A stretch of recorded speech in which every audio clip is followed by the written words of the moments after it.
बिस्मिल्लाहिर्रहमानिर्रहीम। अस्सलाम वालेकुम student, welcome to this video. Chapter homeostasis का पार्ट 3 है ये वीडियो का, जिसमें हम ऑस्मो रेगुलेशन को डिस्कस करेंगे। अच्छा, ऑस्मो रेगुलेशन पहले देख लेते हैं क्या होती है।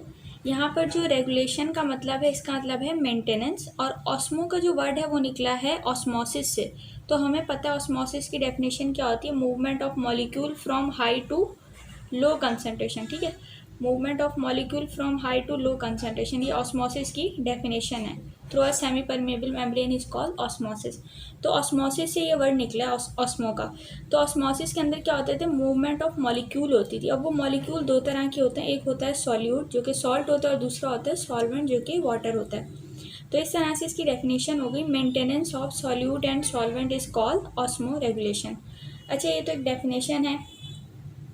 अब हमें ना ऑस्मो रेगुलेशन पढ़ना है एक्वेटिक एनिमल्स में, कि एक्वेटिक एनिमल जो हैं वो अपने अंदर ऑस्मो रेगुलेशन कैसे परफॉर्म करते हैं। तो उससे पहले ना हम कुछ टर्म्स हैं वो पढ़ेंगे, देन जो है हम फ्रेश वाटर फिशेस और मैरीन फिशेस के अंदर जो डिफरेंस है ऑस्मो रेगुलेशन वो कैसे करते हैं बाद में डिस्कस करेंगे। तो सबसे पहले देखें, स्क्रीन पे मैंने दो टर्म्स लिखे हैं, एक है हाइपोटोनिक और दूसरी है हाइपरटोनिक। देखो, हाइपो का मतलब होता है कोई चीज़ कम है, टोनिक का मतलब होता है सॉल्यूशन। सॉल्यूशन के अंदर क्या है, कोई चीज़ कम है, क्या है वो चीज़, सॉल्ट। सॉल्ट क्या है, इसके अंदर कम है। इसी तरह हाइपर का मतलब होता है ज़्यादा, तो सॉल्ट क्या है, सॉल्यूशन के अंदर ज़्यादा है। अच्छा, हाइपो और हाइपरटोनिक की टर्म हम तब इस्तेमाल करते हैं जब हम दो सॉल्यूशन को आपस में कंपेयर कर रहे हों, दो इन्वायरमेंट को आपस में कंपेयर कर रहे हों, तब हम क्या करते हैं, ये टर्म यूज़ करते हैं। हाइपो का मतलब सॉल्ट कम, हाइपर का मतलब सॉल्ट ज़्यादा। इसका अपोजिट क्या हो जाएगा, अगर हाइपो सॉल्यूशन इसमें सॉल्ट कम है तो ऑब्वियसली वाटर ज़्यादा होगा, और यहाँ पर हाइपर है सॉल्ट ज़्यादा है तो वाटर कम होगा। देखो, वाटर यहाँ ज़्यादा है तो इसका मतलब वाटर पोटेंशियल इसका ज़्यादा होगा, ठीक है, और सॉल्ट यहाँ कम है तो इसका मतलब सॉल्ट पोटेंशियल इसका कम होगा। बच्चे कंफ्यूज हो जाते हैं कि वाटर पोटेंशियल क्या होगा क्या नहीं होगा। तो जहाँ पानी ज़्यादा होता है उसका वाटर पोटेंशियल ज़्यादा हो जाता है, और जहाँ पानी कम होता है उसका वाटर पोटेंशियल कम हो जाता है। अच्छा, बाकी नीचे मैंने और लिखा है डाइल्यूट और कंसनट्रेटेड। देखो, डाइल्यूट का मतलब होता है पानी का ज़्यादा और सॉल्ट कम, और कंसनट्रेटेड का मतलब होता है पानी कम यानी कि सॉल्ट ज़्यादा। तो ये टर्म भी यूज़ होती है, तो देखेंगे अभी हम कैसे होगा इस्तेमाल इसका। अच्छा, और मैंने लिखा है कि वाटर जो है ना हमेशा मूव कहाँ से करता है, हाइपो से हाइपर की तरफ, यानी कि water always moves from high to low concentration. Hypo के पास सॉल्ट कम था बट वाटर क्या था, ज़्यादा था, तो water always moves from hypo to hyper. एक बार फिर से देख लेते हैं, हाइपर का मतलब है सॉल्ट ज़्यादा और हाइपो का मतलब है सॉल्ट कम। अब इसके पास पानी ज़्यादा है तो पानी कहाँ से कहाँ मूव करेगा, हाइपो से हाइपर की तरफ। ये सेंटेंस बिल्कुल रट्टा मार लो, याद कर लो, कहीं जो है मसला नहीं होगा। और जहाँ वाटर ज़्यादा होता है उसका वाटर पोटेंशियल क्या होगा, ज़्यादा होगा। अच्छा, अब आगे बढ़ते हैं। देखिए, एग्जाम्पल के लिए मैंने बनाया, ये एक जार है, इस जार के अंदर मैंने सॉल्यूशन भर दिया। देखो, यहाँ पर ये वाटर के मॉलिक्यूल हैं ब्लू वाले, वाटर देखो यहाँ ज़्यादा है और सॉल्ट यहाँ पर क्या है, कम है। वाटर ज़्यादा है और सॉल्ट क्या है, कम है। सॉल्ट कम होता है तो वो कौन सा सॉल्यूशन होता है भाई, हाइपोटोनिक। ठीक है, कौन सा सॉल्यूशन होता है, हाइपोटोनिक। अच्छा, इसके अंदर मैंने ये रेड कलर का एक सेल डाला है, ठीक है। अब मैंने कहा था ये टर्म हम तब इस्तेमाल करते हैं जब हम दो सॉल्यूशन का क्या कर रहे हो, कंपैरिजन कर रहे हो, दो इन्वायरमेंट का कंपैरिजन कर रहे हो। तो इस जार के अंदर दो तरह के इन्वायरमेंट है, एक तो जार का अपना और दूसरा सेल के अंदर का। अगर जार का इन्वायरमेंट क्या है भाई, हाइपोटोनिक है, तो सेल के अंदर का इन्वायरमेंट क्या होगा, हाइपर होगा। देखो, मैंने यहाँ पर लिखा है कि एक्सटर्नल इन्वायरमेंट जो इसका वो कैसा है, हाइपोटोनिक है, यानी कि एक्सटर्नल इन्वायरमेंट के अंदर सॉल्ट कम है तो इसका मतलब ये हाइपोटोनिक है। अगर यहाँ सॉल्ट कम है तो इसके अंदर सॉल्ट क्या होगा, ज़्यादा होगा।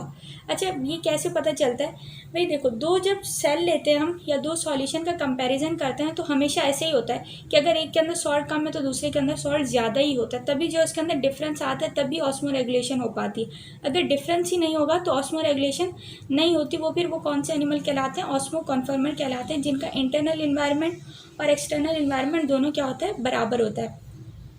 अच्छा, यहाँ पर देखते हैं, ठीक है। अब पानी क्या है, हमेशा कहाँ से कहाँ जाता है, हाइपो से हाइपर की तरफ। बाहर का इन्वायरमेंट क्या है भाई, हाइपो है, और अंदर का इन्वायरमेंट क्या है, हाइपर है। तो पानी क्या होगा, सेल के अंदर कंटिन्यूसली जाएगा, ठीक है, क्योंकि अंदर क्या है, सॉल्ट ज़्यादा है, तो पानी क्या करेगा, कंटिन्यूसली सेल के अंदर जाएगा, जिसकी वजह से सेल क्या हो जाएगा, फूल जाएगा और टर्जिड हो जाएगा, जिसकी वजह से सेल की वॉल पर एक प्रेशर लगेगा जिसको हम कहते हैं टर्गर प्रेशर। इसी तरह अगर प्लांट सेल होगा तो टर्जिड हो जाएगा, और एनिमल सेल होता है तो वो बर्स्ट हो जाता है, फट जाते हैं, क्योंकि एनिमल सेल की सेल वॉल नहीं होती, और जो प्लांट सेल होते हैं उसकी क्या होती है, सेल वॉल होती है, जिसकी वजह से क्या होता है, वो सेल नहीं फटता। अच्छा, यहाँ पर क्या है भाई, अच्छा, अब फिर भी ना बच्चों को याद नहीं होता ये वाटर की मूवमेंट कैसे हुई, पानी हमेशा ज़्यादा से कम की तरफ क्यों जा रहा है। भाई ऑस्मोसिस की ही डेफिनेशन है, पानी ज़्यादा से कम की तरफ जाएगा। और ऑस्मोसिस क्या है, एक पैसिव प्रोसेस है जिसमें एनर्जी खर्च नहीं होती। ठीक है, एनर्जी खर्च नहीं होती, तो हाई से जब कोई चीज़ लो जाती है तो उसमें एनर्जी खर्च नहीं होती है। ऑस्मोसिस की डेफिनेशन है, उसी को ही ऑस्मो रेगुलेशन में डाला है। अच्छा, एक चीज़ और, एक छोटी सी ट्रिक बताती हूँ कि कैसे याद करना है। देखो हमें पता है सेल है ना, इस सेल के अंदर क्या चीज़ ज़्यादा थी, सॉल्ट ज़्यादा था। अब ये क्या करे, पानी अंदर जा रहा है, तो ये जो सॉल्ट होता है ना, ये मैग्नेट के तौर पर अट्रैक्ट करता है पानी को, क्या करता है अपनी तरफ खींचेगा। तो जहाँ सॉल्ट ज़्यादा होगा वो क्या करेगा, पानी को अपनी तरफ अंदर खींच कर लाएगा। इस वजह से देखो यहाँ सॉल्ट ज़्यादा था, ये सेल हाइपरटोनिक और बाहर का एनवायरनमेंट हाइपोर। अब यहाँ सॉल्ट ज़्यादा है, सॉल्ट क्या करे, बाहर से पानी को खींच रहा है अपनी तरफ, तो इस वजह से सेल क्या हो गया, टर्जिड हो गया और फूल गया। पर दूसरी एग्जाम्पल लिया मैंने, देखो ये बाहर है, एक जार है, इसके अंदर पूरा सॉल्यूशन भर दिया। अब इसका एनवायरनमेंट देख रहे हैं, इसके एनवायरनमेंट में देखो वाटर के मॉलिक्यूल कम नज़र आ रहे हैं और सॉल्ट क्या है, ज़्यादा नज़र आ रहा है। तो जो बाहर का एनवायरनमेंट है, एक्सटर्नल एनवायरनमेंट जो है वो कैसा है भाई, हाइपरटोनिक है। ठीक है, एक्सटर्नल एनवायरनमेंट कैसा है, हाइपरटोनिक है, और इंटरनल एनवायरनमेंट जो है वो हाइपोटोनिक है। अब पानी जो है ना, देखो सेल से बाहर आ रहा है, ठीक है, सेल के अंदर पानी ज़्यादा और सेल बाहर जो है पानी कम है, तो पानी हमेशा कहाँ से कहाँ मूव करता है, ज़्यादा से कम की तरफ। और जो मैंने ट्रिक बताई थी उसके मुताबिक देखो, तो बाहर क्या है, सॉल्ट ज़्यादा है, सॉल्ट क्या करेगा, इस सेल के अंदर से पानी को क्या करेगा, बाहर की तरफ खींचेगा, क्योंकि सॉल्ट क्या करता है, अट्रैक्ट करता है वाटर को। तो सेल क्या हो जाएगा, अपना सारा पानी लॉस कर देगा, यानी कि क्या कर देगा, ये एक्सो ऑस्मोसिस कर देगा। सारा पानी क्या हो रहा है, सेल से बाहर आ रहा है, एक्सो का मतलब आउटसाइड। तो सेल से जब पानी सारा बाहर आ जाएगा तो सेल क्या हो जाएगा, फ्लैसिड हो जाएगा, श्रिंक हो जाएगा। प्लाज्मोलेसिस होती है, जो प्लाज्मा मेम्ब्रेन होती है वो पूरी क्या हो जाती है, सुखड़ जाती है बिल्कुल। लाइक प्लाज्मो मतलब प्लाज्मा मेम्ब्रेन, लेसिस का होता है तो ब्रेकडाउन, ये ब्रेकडाउन तो नहीं होगी बट क्या होगी, श्रिंक हो जाएगी बिल्कुल ना, सेल बिल्कुल ऐसा हो जाएगा, बहुत श्रिंक सा। और यहाँ पर ये सेल इतना सा है तो क्या हो जाएगा भाई, ये बहुत ज़्यादा बड़ा सा फूल जाएगा। अब अगेन देख लेते हैं, जहाँ पर सॉल्ट ज़्यादा होता है वो क्या करता है, पानी को अपनी तरफ खींचता है। तो हाइपरटोनिक में देखो सॉल्ट ज़्यादा है, क्या कर रहा था, पानी को अपनी तरफ खींच रहा था। तो अगर इस कंपैरिजन में देखो, सॉल्ट कहाँ ज़्यादा है, सेल के अंदर ज़्यादा है, तो क्या करता है, पानी को अपनी तरफ खींचता है और सेल क्या हो जाता है, टर्जिट। यहाँ पर देखो सॉल्यूशन कहाँ ज़्यादा है और सॉल्ट कहाँ ज़्यादा है, एक्सटर्नल इन्वायरमेंट में। तो ये क्या करता है, पानी को अपनी तरफ खींचेगा और सेल से खींचेगा, तो सेल क्या हो जाएगा, श्रिंक। अच्छा, यहाँ पर सॉल्ट मैं बार बार बोल रही हूँ ताकि जो है बच्चों को आसानी है। जो सॉल्ट है ना, असल में क्या है, सॉल्यूट है। अब इस सॉल्यूट के अंदर सॉल्ट भी आता है, शुगर भी आता है, यूरिया भी आता है, यूरिक एसिड भी आता है। इन सब की खासियत होती है क्या करते हैं, पानी को अपनी तरफ खींचते हैं। अच्छा, अब आ जाते हैं इस टर्म पर, ऑस्मो कॉन्फर्मर एंड ऑस्मो रेगुलेटर। देखो ऑस्मो कॉन्फर्मर एक ऐसे ऑर्गेनिज्म है, एक ऐसे एनिमल हैं जिनके अंदर कैसा एनवायरनमेंट होता है, आइसोटोनिक। आइसो का मतलब सेम, यानी कि अगर कोई फिश है, इसके अंदर मैरीन फिशेस की ना कुछ मैरीन फिशेस आती हैं जिनका अंदर का एनवायरनमेंट और बाहर का एनवायरनमेंट क्या होता है, बराबर होता है। देखो मैंने नीचे लिखा है कि जो इंटरनल एनवायरनमेंट का सॉल्यूट है वो भी बराबर होगा, एक्सटर्नल एनवायरनमेंट का सॉल्यूट भी बराबर होगा, यानी कि सॉल्ट का लेवल क्या है, बराबर है।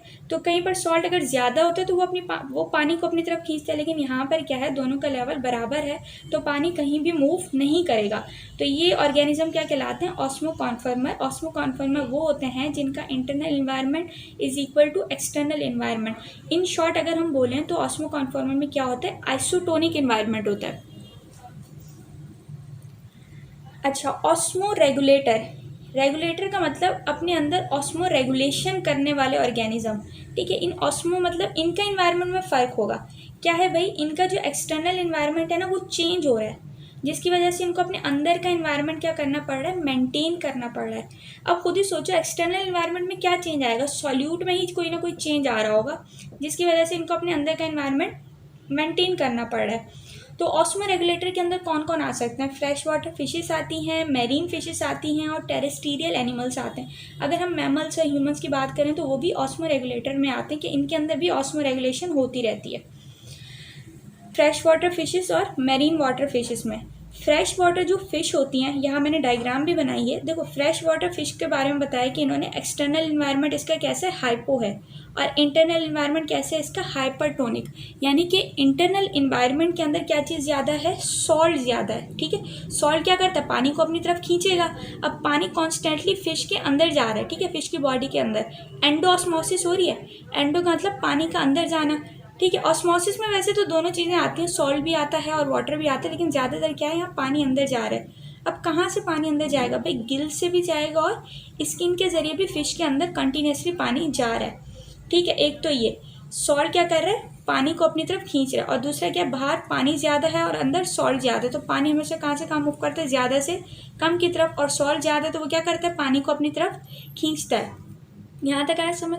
उसके बाद मैरीन फिशेस, अच्छा यहाँ पर देख लेते हैं। अच्छा, एंडोऑस्मोसिस हो रही है, देखो पानी ना कंटिन्यूसली फिश के अंदर जा रहा है। ठीक है, पानी का जाना तो मसला नहीं है, अगर पानी अंदर ज़्यादा हो गया ना, एक टाइम ऐसा आएगा कि फ़िश के अंदर पानी पानी भर जाएगा, तो फिश का सेल जो है वो फट सकता है, फिश मर सकती है, इतना ज़्यादा अगर अंदर पानी भर गया।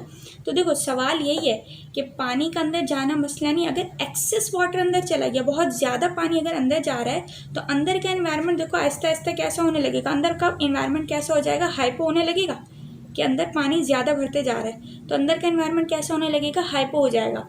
अब क्या करती हैं फिशेस, इनके अंदर देखो पानी क्या है, ज़्यादा भर जाता है, तो अपने फिशेस अपने अंदर एक्स्ट्रा वाटर कैसे लॉस करती हैं, ये डाइल्यूट यूरिन पास करते हैं। मैंने कहा था डाइल्यूट का मतलब होता है बहुत ज़्यादा वाटर होता है इनके यूरिन के अंदर। जब ये यूरिन का लॉस करती हैं तो ऑब्वियसली ये जो फिश थी, इनके अंदर का एनवायरनमेंट कैसा था, हाइपर, यानी कि इन फिश के अंदर जो था वो सॉल्ट ज़्यादा था। अब ये डाइल्यूट यूरिन जा रहा है तो ऑब्वियसली इस यूरिन के अंदर बहुत सारे इनके सॉल्ट भी चले जाते हैं। तो क्या करते हैं, फिश के पास में एक सेल होते हैं आयोनोसाइट। साइट का मतलब है सेल, आयनों का मतलब है आयंस वाले सेल।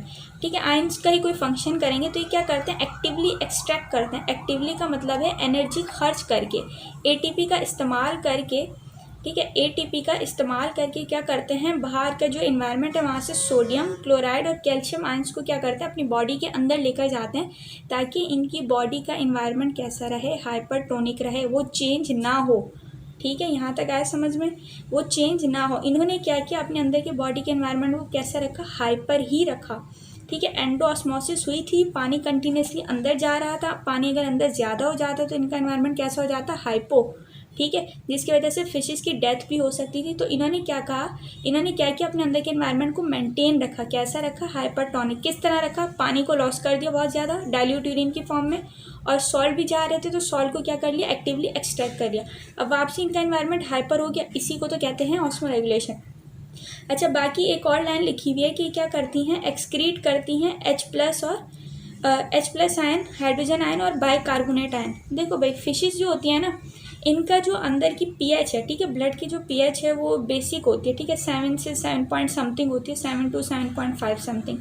अगर अंदर इनकी बॉडी के अंदर H+ आयन ज़्यादा हो जाएंगे तो इनका जो ब्लड है वो बेसिक हो जाएगा, तो इनकी pH क्या हो जाएगी भाई, ड्रॉप हो जाएगी, बहुत ज़्यादा लो हो जाएगी। अगर बेसिक आयन अंदर ज़्यादा हो गए तो इनकी बेसिसिटी बहुत ज़्यादा इंक्रीज हो जाएगी। इस वजह से इन दो आयन को भी लॉस कर देते हैं ताकि अंदर की pH मेंटेन रहे।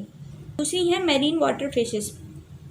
अब इसका देखते हैं, मेरीन वाटर जो फिश है ना, इनका एक्सटर्नल इन्वायरमेंट है हाइपरटोनिक, यानी कि जो इनका बाहर का इन्वायरमेंट है वहाँ सॉल्ट ज़्यादा है, और इनका जो अंदर का इन्वायरमेंट है तो वो कैसा होता है, हाइपोटोनिक, यानी कि अंदर क्या चीज़ कम है, सॉल्ट कम है और वाटर ज़्यादा है। अब देखते हैं, फिश है, अंदर का इन्वायरमेंट है हाइपो और बाहर का इन्वायरमेंट है हाइपर।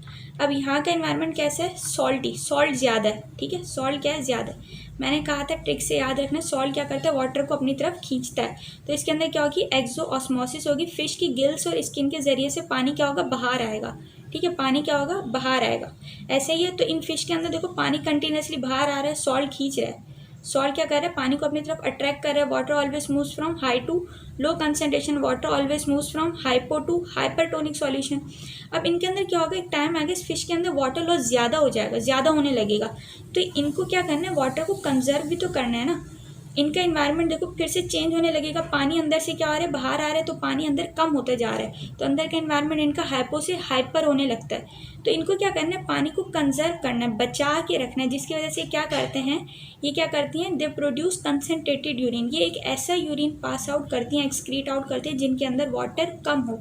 बुक के अंदर एक वर्ड लिखा हुआ है स्कैंटी यूरिन। स्कैंटी यूरिन का भी यही मतलब होता है कि जिसके अंदर वाटर क्या हो, कम हो। तो इन्होंने क्या किया, वाटर को अपनी बॉडी के अंदर बचा के रखा। तो पानी कंटिन्यूसली क्या आ रहा है, अंदर से बाहर आ रहा है ना, तो इसके अंदर पानी की कमी हो जाती है, जिसकी वजह से फिशेस क्या करती हैं, पानी को पीती हैं, वाटर को ड्रिंक करती हैं। अब ये पानी जो लेकर जाएंगी, बाहर का कैसा था, सॉल्टी वाटर था, तो इनके अंदर सॉल्ट ज़्यादा हो जाता है। ठीक है। तो इनको एक्सेसिव सॉल्ट अंदर से रिमूव करना है। क्यों रिमूव करना है? अगर ये एक्सेसिव सॉल्ट को रिमूव नहीं करेंगे तो इनका अंदर का एनवायरनमेंट कैसा हो जाएगा भाई? हाइपो से हाइपर हो जाएगा, जो कि इनके लिए खतरा है। वो उस एनवायरनमेंट में वो उस तरह से कैसे रहेंगी? तो एक्सेसिव सॉल्ट ये कैसे रिमूव करते हैं? इनके पास ना स्पेशलाइज रेक्टेड ग्लैंड होते हैं इंटेस्टाइन के अंदर, जहाँ से ये एक्सेसिव सॉल्ट को रिमूव करती हैं। तो इस तरह से ये ऑस्मो रेगुलेशन मेंटेन करती हैं। तो इसमें क्या अंदर क्या था, इन्होंने पानी का लॉस किया, ठीक है, एक्सो ऑस्मोसिस। एक टाइम आता कि इतना सारा पानी लॉस हो जाता है, क्या होती है, फिशेस डेथ हो सकती थी। तो इन्होंने क्या कर दिया, अपने अंदर ऑस्मो रेगुलेशन मेंटेन कर दी। क्या कर दिया, पानी पीना शुरू कर दिया। दूसरा, पानी को बचाने के लिए इन्होंने कौन सा यूरिन पास किया, कंसनट्रेटेड यूरिन, ताकि वाटर लॉस ज़्यादा ना हो। और इनके अंदर अब पानी तो पीना शुरू कर दिया, ठीक है। इस तरह से देखो, यहाँ से पानी जा रहा है बाहर की तरफ और दूसरे पानी को पी रही हैं, ऑस्मो रेगुलेशन कर रही हैं, ठीक है। तो अब इनके अंदर क्या हो गया, सॉल्ट ज़्यादा हो गया। और सॉल्ट को किससे रिमूव कर रही हैं, स्पेशलाइज रेक्टेड ग्लैंड से। अब यहाँ पर क्या था, पानी का बहुत ज़्यादा लॉस होना मसला हो रहा था, जिसकी वजह से इन्होंने पानी पीना शुरू कर दिया। अब जो पानी पी रही हैं उसके अंदर सॉल्ट ज़्यादा है, अंदर का एनवायरनमेंट हाइपो से क्या हो जाएगा, हाइपर हो जाएगा। उसको मेंटेन करने के लिए इन्होंने क्या किया, सॉल्ट को एक्सक्रीट आउट करना शुरू कर दिया और वाटर को बॉडी के अंदर कंजर्व करना शुरू कर दिया। इसी को कहते हैं ऑस्मो रेगुलेशन, कि इन्होंने इस तरह से अपने अंदर टेम्परेचर को मेंटेन करके रखा, ठीक है। नेक्स्ट है टेरेस्ट्रियल एनिमल। अच्छा, टेरेस्ट्रियल एनिमल जो होते हैं, देखो वो ज़मीन पर रहते हैं, पानी में तो रहते नहीं हैं। और जो पानी के अंदर है तो उनको पानी की इतना कोई मसला नहीं होता, कमी नहीं होती, बस उनके एनवायरनमेंट के अंदर वो होता है मसला, वो ऑस्मो रेगुलेशन करते हैं, मेंटेन हो जाता है। अब टेरेस्ट्रियल एनिमल जो है ना, वो तो रहते हैं भाई ज़मीन पर, तो उनको डिहाइड्रेशन हो सकती है। क्यों? क्योंकि उनकी स्किन के ज़रिए पानी लॉस होता है, स्वेट ग्लैंड के ज़रिए स्वेटिंग होती है, वहाँ से वाटर लॉस होता है। एक्सक्रीशन, एक्सक्रीटरी प्रोडक्ट में वाटर लॉस होता है, जैसे यूरिन में 90 से 95% वाटर होता है। एक्सहेलिंग ड्यूरिंग ब्रीथिंग, यानी कि एक्सहेलेशन के प्रोसेस में भी थोड़ा बहुत वाटर लॉस होता है। अब इनको क्या करना होता है, पानी को बचा के रखना होता है, वाटर को जो है बॉडी के अंदर स्टोर करके रखना है, कंजर्व करके रखना है। तो इन मैमल्स, टेरेस्ट्रियल एनिमल्स के अंदर क्या होता है, वाटर प्रूफ एक्सटर्नल कवरिंग होती है। एक तो होती है केराटिन की कवरिंग, जो कि मैमल्स में होती है, एपिडर्मिस की लेयर पर पाई जाती है, एपिथेलियल सेल के अंदर होती है। केराटिन एक प्रोटीन होता है जिससे हेयर भी बनते हैं, इस वजह से मैमल की स्किन पर हेयर होता है। अच्छा, दूसरी है काइटिन। काइटिन की कवरिंग इंसेक्ट में होती है, आर्थ्रोपोडा में होती है, ताकि उनकी बॉडी से वाटर लॉस ना हो। इसी तरह कैल्शियम कार्बोनेट भी बहुत ज़्यादा हार्ड स्केलेटन होते हैं, किसमें होते हैं भाई, फाइलम मोलस्का के अंदर होती है, उनके ऑर्गेनिज्म पे कवरिंग होती है। तो उसकी एग्जांपल में आते हैं स्क्विड। स्क्विड एक लार्जेस्ट इनवर्टिब्री है, ताकि अच्छा फिर क्या है भाई, एक्सक्रीटरी वेस्ट। इनका जो टेरेस्ट्रियल एनिमल है ना, इनका जो एक्सक्रीटरी वेस्ट होता है ना, वो एक ऐसा होता है जो कि लेस वाटर का इस्तेमाल करे, पानी कम से कम इस्तेमाल करे, जैसे यूरिया और यूरिक एसिड। ये क्या करता है, पानी ये यूरिया और यूरिक एसिड खुद को डिसॉल्व करने के लिए इनको वाटर का कंटेंट ज़्यादा चाहिए होता है। इसी तरह फिशेस के अंदर क्या एक्सक्रीट होता है भाई, अमोनिया एक्सक्रीट होता है। अमोनिया, अब अमोनिया को डिसॉल्व होने के लिए ना बहुत ज़्यादा वाटर की ज़रूरत पड़ती है, तो हमारी बॉडी क्या करती है, अमोनिया को यूरिया के अंदर कन्वर्ट कर देती है। तो ह्यूमंस के अंदर क्या होता है, यूरिया होता है एक्सक्रीटिव प्रोडक्ट, और बर्ड्स के अंदर क्या होता है, यूरिक एसिड होता है। किडनी है, किडनी के पास से ब्लड गुजरेगा, ठीक है, ब्लड क्या करेगा, वहाँ से पास होगा और वहाँ से क्या कर देगा, यूरिया को किडनी के अंदर डाल देगा। अब किडनी क्या करेगी, इस यूरिया को एक्सक्रीट आउट कर देगी in the form of urine. अब देखो, यूरिया कहाँ है, किडनी के अंदर ही जमा हो रहा है ना। तो ये यूरिया क्या करता है, किडनी के अंदर जब होता है, ये बहुत ज़्यादा वाटर को रीअब्जॉर्ब करता है और बॉडी के अंदर वाटर को भेज देता है, ठीक है। यूरिया और यूरिक एसिड के अंदर एक खासियत है, बहुत ज़्यादा वाटर को एब्जॉर्ब करते हैं। किडनी के अंदर यूरिया होता है और यूरिक एसिड इंटेस्टाइन के अंदर होता है, बर्ड्स के अंदर। तो ये क्या करते हैं, वाटर को बहुत ज़्यादा रीअब्जॉर्ब करते हैं। जैसे यूरिक एसिड इसके अंदर भी होता है भाई, इंसेक्ट्स के अंदर भी होता है, बहुत ज़्यादा वाटर को रीअब्जॉर्ब करेंगे और बॉडी के अंदर भेज देंगे। अब ये कैसे भेजते हैं बॉडी के अंदर, इसके लिए मैं एक लेक्चर पढ़ाऊँगी नेफ्रॉन का, तो उसमें मैं बताऊँगी, ठीक है, यूरिया और यूरिक एसिड कैसे काम करते हैं। नेक्स्ट है ब्रेक डाउन ऑफ फैट्स। अच्छा, फैट्स की ना ब्रेक डाउन होती है कुछ एनिमल्स के अंदर, जैसे कैमल है, कैंगरू रैट है। कैमल देखिए ऊपर से ना हम्प बना हुआ होता है, ठीक है, वहाँ पर क्या होता है, बहुत ज़्यादा स्टोर होता है। कैमल को पानी नहीं मिलता है, तो वहाँ पर क्या होता है, उसका जो फैट होता है ना, वो टूटता है, मेटाबॉलिज्म होती है, उससे क्या होता है, वाटर रिलीज होता है और बॉडी के अंदर पानी की कमी पूरी हो जाती है। अब ये सवाल ये है कि उस फैट को तोड़ता कौन है भाई, एक ऑर्गेनल है जिसको कहते हैं परऑक्सीसोम, ठीक है। परऑक्सीसोम क्या है, एक ऑर्गेनल है, ये क्या करता है, फैट को तोड़ता है और उससे क्या करता है, वाटर रिलीज करता है। अच्छा, यहाँ तक ये टॉपिक एंड हो जाता है। इसके बाद एक सवाल है, अच्छा मैं समरी दे देती हूँ एक बार, उसके बाद फिर एक एप्टीट्यूड का सवाल है, उसको सॉल्व करेंगे। समरी क्या थी, ऑस्मो रेगुलेशन, पानी को मेंटेन करके रखना। देखो हम लोग थोड़ा सा ऐसे चलते हैं, यहाँ पर पानी की कमी हो रही थी तो इन्होंने पानी कहाँ से लिया, फैट से लिया। फैट को किसने तोड़ा, पेरोक्सीसोम ने। अच्छा, टेरेस्टीरिया एनिमल के अंदर किडनी और इंटेस्टाइन के अंदर कौन सा एक्सक्रीटेड प्रोडक्ट स्टोर था, यूरिया और यूरिक एसिड, जो क्या करता है, वाटर को रीअब्जॉर्ब करता है और ब्लड वेसल के जरिए बॉडी के अंदर भेज देता है। टेरेस्टीरियल एनिमल के अंदर पानी को बचा के रखना है तो एक्सक्रीटिव वेस्ट ऐसा होता है जो लेस वाटर का इस्तेमाल करे खुद को डिजोल्व करने के लिए, ताकि पानी के अंदर ज़्यादा से ज़्यादा पानी कंजर्व रहे। टेरेस्टीरियल एनिमल के अंदर एक्सटर्नल कवरिंग होती है वाटर प्रूफ, जो कि कैराटिन, कार्टिन और कैल्शियम कार्बोनेट की होती है, जो कि वाटर का लॉस नहीं होने देती। अच्छा, ये था इसका टेरेस्ट्रियल एनिमल का। ठीक है, अब ये जो टेरेस्ट्रियल एनिमल है क्या है, ऑस्मो रेगुलेटर है। इनका एक्सटर्नल इन्वायरमेंट क्या होता है, चेंज होता रहता है, जिसकी वजह से इनको इंटरनल इन्वायरमेंट क्या करना पड़ता है, मेंटेन करके रखना पड़ता है। तो इस वजह से देखो इनका एक्सटर्नल इन्वायरमेंट चेंज हो गया, टेरेस्ट्रियल पर आ गए, इसके इर्द गिर्द जो है पानी नहीं था, जिसकी वजह से इनको क्या हुआ, पानी को बचा के रखना पड़ा।